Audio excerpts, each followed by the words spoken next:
Well, they can. That's what Billy Barnes told me, you said. He knows things like that. His dad's a florist. Then, I was a very good listener, very attentive, the teachers often wrote on my report card. I always had a follow-up question. Who is Billy Barnes? I asked. Who is Billy Barnes? You said. Like I was supposed to know. But I didn't know anyone except the people in my first grade class.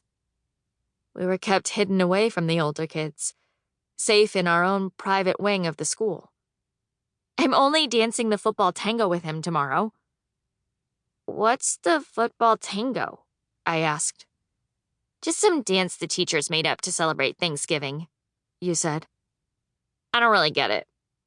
But who cares? That's not the point. The point was, you were in 4th grade, and he was in 5th. And you shouldn't have been partners, but you were paired up anyway. You were the same exact height.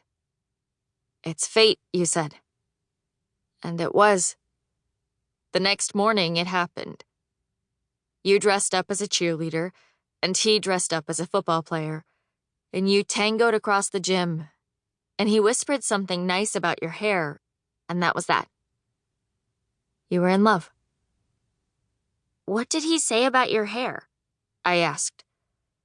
I was starting to learn that I did not have the right kind of hair. It was nothing like yours, which dried straight out of the shower.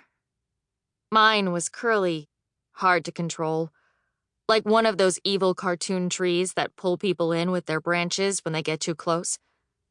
That's what Rick Stevenson said on the bus anyway, just before he told me all about his chinchilla at home, the one that had recently started to eat its own babies. I don't know, you said. Billy didn't specify. After the dance, you started talking to me about Billy all of the time at night. But you never spoke to him at school. What would I even say? You wondered. I was surprised you'd ask me. What did I know about speaking to boys then? I could hardly even speak to my own grandmother and grandfather when they sat on our couch during Christmas. I would quietly pick at the hem of my dress, while you asked them questions about their old coal stove and all the milk that used to arrive at their doorstep in bottles. You accepted their gifts with an enthusiasm I couldn't fake. Thank you so much for the make-your-own bubblegum kit, you said to Grandma, like you meant it. And I was in disbelief. Were we actually excited about making our own bubblegum? I couldn't tell. You were so good. A natural, Dad said once, after we watched you be Peter Pan in Peter Pan. But talking to Billy was not as easy for you. Billy's in 5th grade, you said. And he's going to be a famous basketball player one day? That's what all the teachers say. So you just watched him from afar, paid close attention to him at recess, collected information to bring back to me each night, listed off all the things Billy liked: pepperoni pizza, the Chicago Bulls, praying mantises, and his dad, who had recently broken his neck. It's really tragic, you said. Then you told the story as if you had been at Bill's tree and garden when Billy's dad fell off the ladder. He must have fallen 20 feet through the air, Sally. It was crazy. He cracked his spine in 2 places. Is he going to die? I asked. I couldn't imagine someone breaking their neck and not dying. I imagined Billy's father's neck, bent at a right angle.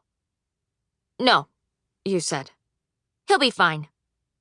But still, it's really scary. I mean, who knew being a florist was so dangerous? I remember you sounded proud for some reason, like you had broken your own neck.